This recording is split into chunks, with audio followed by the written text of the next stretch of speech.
Olá, vamos continuar nosso estudo de escatologia em tempos de crise.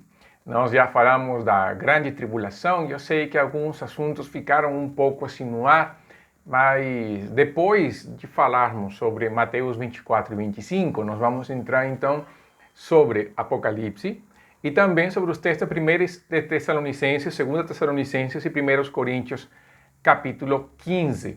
Quer dizer, somente Mateus 24 e 25 não é o fim da história deste estudo. Na verdade, eles vão criar o pano de fundo para os estudos que virão a seguir. Então, nós trabalhando aqui o aspecto basicamente da ordem dos fatos, nós seguimos com Mateus 24 e vamos falar hoje justamente sobre a vinda do Senhor. E esse é o ponto para mim, o ponto mais chave para nós como igreja, porque Paulo, na sua primeira carta aos Tessalonicenses, fala que isso deve ser um ponto em que nós devemos nos alentar uns aos outros, nos animar uns aos outros. A vinda do Senhor deve ser algo que deve criar em nós uma grande esperança. É o ponto-chave da nossa vida, a esperança bem-aventurada e bendita. Então, com isso em mente, vamos para Mateus 24, a partir do verso 27. Vamos focar basicamente em Mateus hoje, para não sair tanto do fato histórico. A vinda do Senhor é muito rica. Embora são poucos textos que falam do evento como tal, ela é muito rica dentro dos estudos das epístolas, porque para os apóstolos a vinda do Senhor era algo desejável e que nós também devemos resgatar isso como algo que nós devemos ter sempre em consideração nas nossas vidas. A partir do verso 27, Jesus vai falar sobre a segunda vinda e fala o seguinte: porque assim como o relâmpago sai do Oriente e se mostra até o Ocidente, assim também será a vinda do Filho do Homem, pois onde estiver o cadáver, ali os abutres também se juntarão. A vinda do Senhor, Jesus vai falar sobre os relâmpagos. E tem um ponto geográfico no meu país, no sul do Lago de Maracaibo, no ocidente do país, que é a região do Catatumbo. Ali tem a maior concentração de relâmpagos do mundo. São 200 raios por quilômetro quadrado ao ano. São chamados os relâmpagos de Catatumbo. É um espetáculo assim incrível, e se vê desde longe porque a região é muito plana. E essa manifestação de relâmpagos sempre trouxe aquela questão de espetáculo, de maravilha. Todos nós olhamos, aliás, os relâmpagos e ficamos maravilhados por como a movimentação do raio, como que tudo acontece. Jesus vai dizer que a sua vinda será como um relâmpago. Aí é claro que Jesus vai mostrar essa mesma manifestação de glória, de poder, esse fenômeno que não deixa ninguém indiferente, mas ao mesmo tempo Jesus fala que o raio sai do Oriente ao Ocidente. Jesus está mostrando que será visível para todos. A manifestação do Filho de Deus será um espetáculo, mas será um espetáculo que para o mundo será de juízo, não será de alegria. Para nós será de alegria exultante, mas para o mundo não será. Jesus vai comparar a sua vinda, os fenômenos da sua vinda, como o cadáver e os abutres. E nós sabemos muito bem onde está um cadáver, porque nós vemos os abutres, uns voando em círculos ao redor do corpo e outros já pousados ali, comendo a carcaça. Então, assim como o cadáver ele vai se decompondo e os abutres vão comendo, assim também a realidade do mundo antes da vinda do Filho do Homem será um mundo em decomposição contínua. E Jesus vai mostrar que assim como os abutres acabam com a carcaça, o juízo de Deus descerá justamente para acabar com a podridão do mundo. São palavras duras, sim, são palavras que não são comuns, nós até podemos estranhar umas palavras assim vindas do nosso Senhor, mas percebe então nas palavras de Cristo o status do mundo no momento da sua vinda. Comparar o mundo com a carcaça em decomposição. Mas ali depois, no verso 29, Jesus fala: logo depois da tribulação daqueles dias, o sol escurecerá e a lua não dará sua luz. As estrelas cairão do céu e os poderes do céu serão abalados. Então aparecerá no céu o sinal do Filho do Homem, e todas as nações da terra se lamentarão e verão o Filho do Homem vindo com poder e grande glória sobre as nuvens do céu. Repare no verso 29, Jesus fala, logo depois da tribulação daqueles dias. E nós temos que ir nos versos anteriores, a pregação anterior, quando vemos que Jesus fala da grande tribulação, desse momento terrível na história. Logo após isso, aparecerá o Filho do Homem. Será após esses dias, após a grande tribulação. E as manifestações que nós vemos do sol, da lua, nos fazem lembrar justamente no período de dia, mas entenda o seguinte, por que Jesus fala do sol e da lua? Nós podemos entender isso muito fácil por causa da geografia. O mundo, a esfera da Terra, as 24 horas acontecem simultaneamente.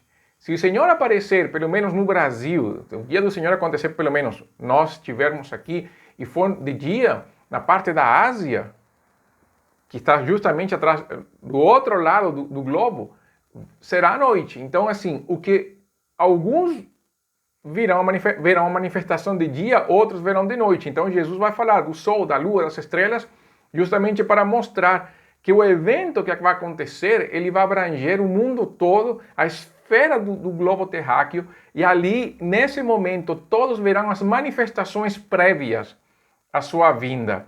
E isso vai ser, pense nisso, um evento global no mundo todo, abrangendo no mesmo instante todas as nações da terra.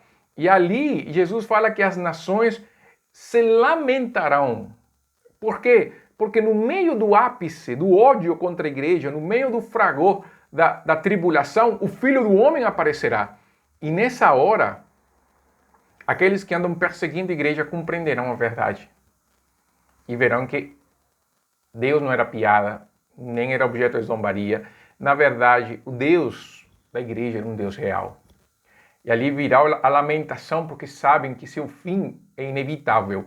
Nós lembramos ali nessa hora de Apocalipse, capítulo 1, verso 7, quando o apóstolo João escreve: ele vem com as nuvens e todo olho o verá, até mesmo aqueles que o traspassaram, e todas as tribos da terra se lamentarão por causa dele. Sim, amém. Todo olho verá o Senhor, todos. A manifestação da vinda do Filho de Deus não será uma questão escondida, oculta perante as pessoas. Não será algo que as pessoas não vão conseguir ver ou entender.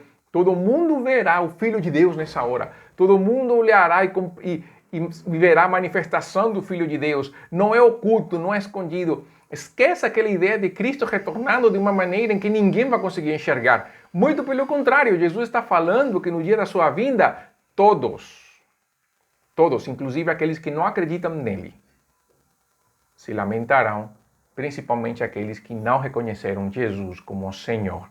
E aí ele virá com poder e grande glória nas nuvens. Será um dia glorioso, nós veremos o Rei. Nós, no fim, estaremos enxergando, olhando o Senhor face a face. Pense naquele dia. Como será de glorioso aquele dia? Como nós, por fim, no fim de todas as coisas, contemplaremos a face do Senhor. Isso é algo que deve encher nosso coração de uma transbordante alegria. O Rei da Glória não será mais um Senhor de fé. Nunca jamais nós podemos dizer, cremos em um Deus que nós não vemos. Na verdade, naquele dia nós veremos aquele Deus, contemplaremos a beleza da sua majestade e santidade. E ele voltará, e Jesus fala na glória, no poder. Por quê? Porque quando ele veio, pela sua primeira vez, quando ele deu essas palavras, ele veio na humildade, na humilhação, na manjedoura, naquele lugar em Belém escondido. Ele andou como um servo do Senhor, manso e humilde, suave e delicado, mas neste momento, na sua segunda vinda, no seu retorno, ele virá como o Rei da Glória, como o Rei dos Reis, como o Senhor dos Senhores. Ele voltará para tomar aquilo que lhe pertence por herança. E será glorioso nas nuvens com os anjos. E aí isso é claro, nós podemos ver isso em Apocalipse capítulo 19, a partir do verso 11, quando fala que vi no céu aberto um cavalo branco e seu cavaleiro chama-se Fiel e Verdadeiro.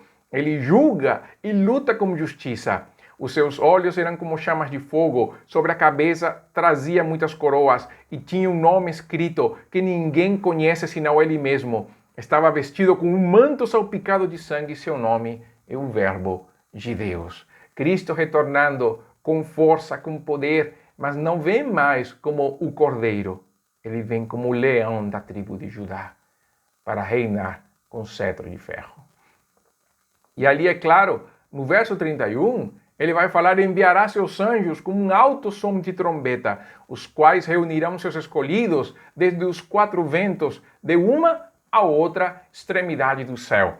E comumente se fala da vinda do Senhor como um rapto. Mas, na verdade, a palavra rapto, ela não obedece muito bem a como é que vai acontecer. A palavra aqui que Jesus usa é de reunir, de congregar, de chamar o povo que é dele.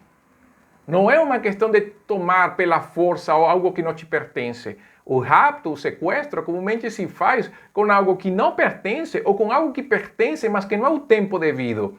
No tempo do Senhor, quando Cristo retornar, Ele tomará o seu povo escolhido desde antes da fundação do mundo, escolhidos pela mera vontade do Pai, pela sua presciência, como está escrito em Efésios 1 e 1 de Pedro, capítulo 1, Ele tomará o seu povo, aquele que Ele comprou, de toda a tribo, de toda a língua, de todo o povo, de toda a nação, para que sempre estejamos com Ele, para nunca jamais estar separados dele fisicamente. Nós estamos unidos a Cristo, num espírito com o Senhor, mas quando Ele retornar, nós estaremos com Ele, juntos, face a face. A palavra arrebatamento, ela é usada em 1 Tessalonicenses capítulo 4, verso 16, mas tem a ver com tomar pela força, não no sentido de raptar, não no sentido do sequestro, mas no sentido de algo súbito, tomar algo subitamente. Essa é a ideia do arrebatamento, da vinda do Senhor. Será algo súbito, não será algo simplesmente devagar ou algo que a pessoa vai conseguir ver em câmera lenta. Será rápido. Nos encontraremos todos, vivos e mortos, nos encontraremos com o Senhor dos ares. Essa ideia do arrebatamento pela força, ou subitamente, nós vemos isso em Atos capítulo 8 com Filipe.